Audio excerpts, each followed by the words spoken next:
Txarli Prietok bizkartzainek bere bizitzari buruzko txosten zehatzak egiten zituztela jakinda, kexatu egin zen eta barne sailak prozedura aldatu egin omen zuen. Fiskaltzaren arabera, Prieto zen teileriak eta epaituta dauden beste bi ertzainek zelatatzen zuten pertsonetako bat. Epaitegian izan den beste politikari bat, Alderdi Popularreko Santiago Abascal izan da. Esan duenez, Aitor Teileriak informazio asko zeukan bere familiaz. Miñao kasuan inputatu nagusia den Alfredo de Miguel buruzagile jeltzale ohiak ere hitz egin du fiskalak deituta. De Miguelek baieztatu du Aitor Teileria zela mezuak eta informazio anonimoa biltzeko ardura zuena Araba Buru Batzarrean. Hain zuzen, Teileriak berak atzo esandako berdina.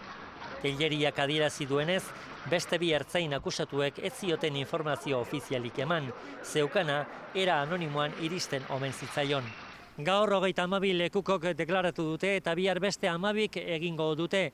Lekukotza guztiak entzunda, kasua epaiaren zain geratuko da bihar.